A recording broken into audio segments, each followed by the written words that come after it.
Good evening, guys.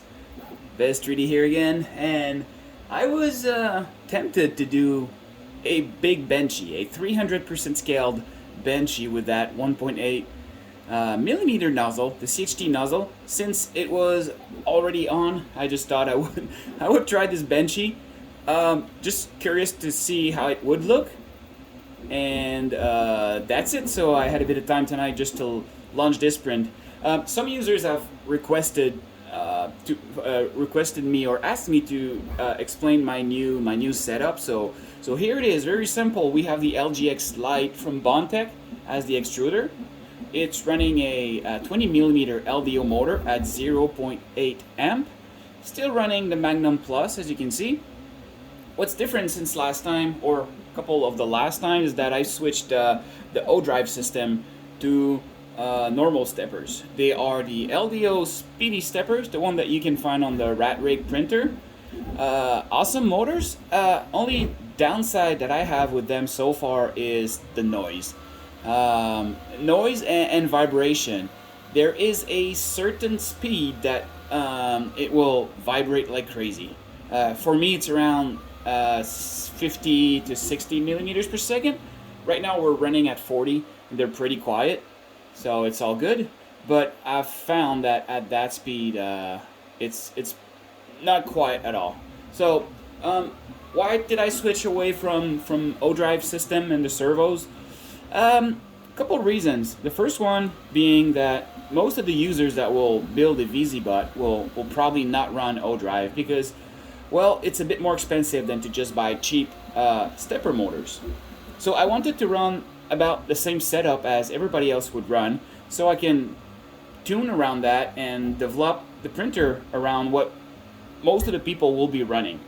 Now, I'm not saying the O-drive system is not awesome. It was really awesome, and I still have the board mounted in the back of the printer, ready in case I decide to go back and run them.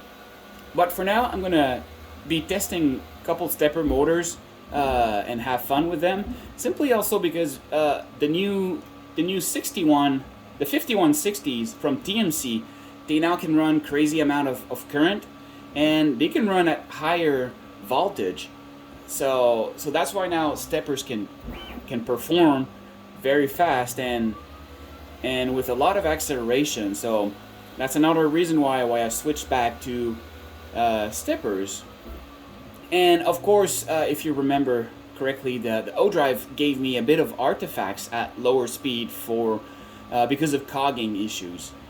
Now I'm not saying the steppers are not giving me any artifacts. They do. They are 1.8 degree, and I have some very fine artifacts at some prints, depending on the speed I go. The faster, the better. Again, same thing with O-drive. So what else has changed on my printer? There's a new 3D printer board that I'm running right now. It's the Super 8 from Mellow or Fly, and I was running the 5160 stepper drivers, but I had issues because the first batch that they did had a hardware issues. They were using capacitors that were not rated for 48 volt. Well, they were 50 volt capacitors, and I had one blew up. So Mellow, they acknowledged the issue, and they're going to replace the ones that are broken to every user. So if you have experienced a bad driver, just contact them and they'll be happy to replace them. So right now, since I don't have any more 5160s with me, I'm running the 2209, and each drivers are well, for the Core XY, for the X and Y, they're running at 1.7 amp for now, and I'm running a cooling fan as well for those two stepper drivers. So that's about what has changed on the printer. The rest has remained the same, so that's good. Obviously, the EVA print head has changed a bit. I've designed a mount for the LGX, and that's about it. Just a quick note about the LGX. There are a couple of mounting points, but the ones that we're more interested in the most I believe, is the ones that are under. So it really bolts from the under. You can also bolt it from the side, as you can see in this design. But most of the print head that you'll see, you'll probably see them that bolted from under. And the new VZ print head that I'm working on right now, not this one, but the one that will be full metal. Well, not full metal. We're going to be testing two different print head. One's going to be hybrid between carbon fiber and aluminum, but they'll be mounted from the bottom because I didn't want to have any mounting from the side or from the top, simply because I wanted to keep it clean as much as possible and without adding extra mounts or extra plastic, or could go in with aluminum mounts as well, but I wanted to keep it low and mount it from the bottom. I think it's best to mount it from the bottom simply because it's going to hold it in a way that it's not going to push itself up when it's going to build pressure inside that nozzle. And that 20 millimeter motor it has a bit of power, so I was afraid that if we were just mounting it from the side, that it would be able to kind of wiggle and go up and down just a tiny bit when it was having a lot of back pressure from the nozzle. So anyway, back to our benchy here. I think it looks pretty awesome. I mean, I like big layers. Probably not for every type of models you're going to print, because obviously you're losing a lot of resolution. Right now we are doing 0.8 millimeter layer heights with 2 millimeter layer width. And I have no idea how it's going to turn out. I have not tuned any pressure advance. I have not tuned retraction. I didn't have time to really play with it. I just slapped it on and sent a quick test. I've lowered the pressure advance because I thought maybe it would need less pressure advance, simply because it's not going to build pressure in the nozzle as much as with a tiny nozzle. That was my guess, but again, I didn't tune or did any testing other than printing a vase that I posted, and it looked like shit. Simply, it was a PLA vase. I didn't want to show a super quality. All I wanted to test was how much extrusion can I push with the new Bondtech LGX and the CHT 1.8 nozzle and the Magnum Plus, of course. And I was able to reach 95 cubic millimeters per second. Now, I could have gone even higher. I think the motor was not maxing out, the hot end was not maxing out. What was maxing out was the amount of cooling, amount of plastic I was able to cool at a given amount of time. So I couldn't go any higher without having a shitty print. Well, you'll say that it was already shitty, so you totally agree with that. So this time we've switched to ABS. That benchy in black is printed with eSun ABS Plus, which is going to be a lot easier to cool down, or at least not to have it sag and have it like deform, or all the issues we have with PLA, which has a lower melting point. I have no idea whatsoever how the bridge gonna be printed. So that's gonna be funny and very cool to watch. We're gonna see that all together. And I'm not going to talk throughout the entire print. Right now it's been 10 minutes, well, 9 minutes. And my clipper screen tells me it's gonna run for an hour and a half. There's no way it's gonna take an hour and a half. We're already probably at 20 to 30% of the print. So I'm guessing it's gonna take like 40 minutes max, maybe 30. We'll see. I mean, calculation there is probably wrong. So we're gonna be able to see. We're running low acceleration, 5,000 or 5K acceleration, and the printing speed is 40 millimeters per second on this one. I didn't push as much as I did on the vase. I wanted to have kind of a good quality, though I'm really not sure how it's gonna turn out. So we will see all that together. So let's just let it print. And if, by the way, if you have any questions regarding this setup, or any questions, uh, feel free to comment down below. Or if you just want to discuss with me, I'm always happy to discuss. And you have always cool ideas. People are commenting, are bringing new ideas, and I love that. I keep learning from you guys every time I post a video. So I really like how this is happening. So let's keep doing it like that. So let it print. I'll shut up because I think I'm boring.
Okay, the print job is done. And it was it was really cool to watch. I don't know if you're like me, but I think it looked kind of cool. Big layers, big nozzle, looks pretty awesome. So let's see what we get. I've already clipped off a little piece of plastic that you could see on the video, right about here. That was a leftover from the nozzle. When it bridged, there was a little piece that came off and it was stuck on the print, so I just clipped it off. It left a mark. That's sad, but oh well. So overall quality, it's not too bad, though there's a kind of weird effect. I don't know what caused it. I think that's the speed, because the overhang in the slicer was about the same shape. If I look at the G-code viewer, it just slowed down the print on at exact same place around here. So I think that's because, oh sorry, I think that's because of the print speed that you can see that. But other than that, it's done a pretty good job, especially on the chimney here. The top layers also decent. I mean, for that size. I was surprised how well it did the bridge. No issue bridging, even with a big layer. So the only issue that I can see, and you're gonna see that, this is caused by too much pressure advanced. I think I've set it to 0.01, but clearly it's too much. I don't know if we can configure a negative pressure advance. That would probably fix it. Or it's either that, or another issue that I've encountered is when you set up the clipper firmware and you say you have a 1.8 millimeter nozzle, it's not gonna like it. You can't set it more than 1.75. So that's what I did. So maybe it has to do with that. I don't know. In the slicer, it was set to 1.8. So anyway, it did a decent job. Now I'm gonna find some use for that nozzle. For now, I'm gonna remove it because I don't have a use for that. But for huge parts that needs to be printed fast, that is a really good candidate for that. And I'm glad that I have it in my tool bag now. So I'll keep that handy for future stuff that I need for bigger parts. So that was about it. I hope you enjoyed it. I think it was fun to watch. At least I did appreciate it. Big layers make it look really cool when it lays down. So anyway, I wish you all a good night and hope to see you on the next video. Have a good night, everybody. Goodbye.